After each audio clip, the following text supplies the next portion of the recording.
siksa kubur. Bagaimana kau merasa bangga akan dunia yang sementara? Selamat datang semua, selamat pagi, siang, sore, dan malam.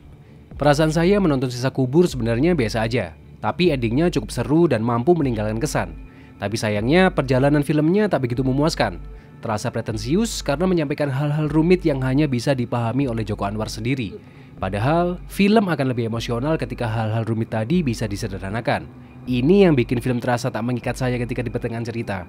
Memang, film-film Jokan kebanyakan seperti itu, membiarkan penonton untuk menciptakan teorinya. Mungkin Jokan memang sengaja membuat Siksa Kubur seperti ini agar penonton selalu membicarakannya. Tapi plot yang subtil ini tak sekuat film-film sebelumnya yang dalam perjalanannya terdapat clue yang bisa kita rangkai dan tervalidasi, dan juga mampu menciptakan emosi yang baik. Siksa Kubur terasa ngambang, semua teori belum tervalidasi, atau mungkin Jokan memang membuat film ini dengan kesimpulan yang samar. Sulit membedakan yang nyata dan tidak, seperti kepercayaan Siksa Kubur bagi beberapa orang. Kisahnya sendiri tentang kakak beradik bernama Adil dan Sita yang ditinggal kedua orang tuanya karena menjadi korban bom bunuh diri. Sita jadi tidak percaya agama.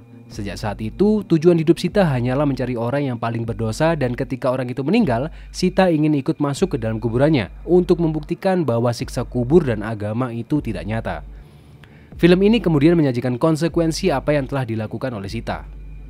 Babak pertama film ini begitu intens, menampilkan latar belakang para karakter yang mampu memperkuat alasan yang akan mereka lakukan di masa depan nanti. Mengingatkan saya dengan film-film Joko Anwar seperti Kala dan Mito Terlarang yang lebih mengedepankan psychological horror.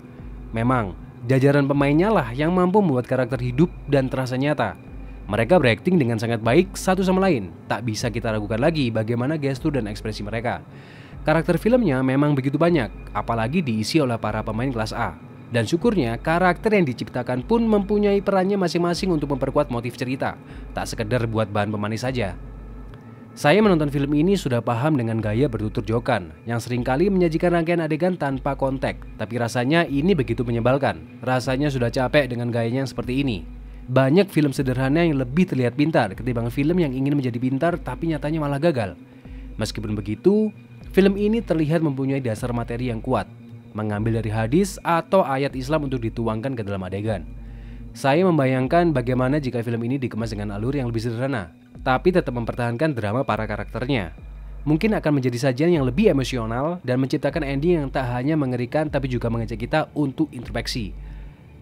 Sayangnya, Jokan lebih menginginkan film dengan alur multitafsir seperti pola film psychological horror lainnya. Meskipun saya menginginkan lebih banyak drama di dalam film horor ini, tetapi sajian horornya tetap saya nikmati. Memang sajian horor inilah yang pastinya lebih meninggalkan kesan daripada dramanya. Bagaimana Jokan berusaha memainkan audio dan visual dengan sangat baik. Saya suka set di terowongan, yang dimana suara mampu dijadikan elemen horor yang sangat efektif.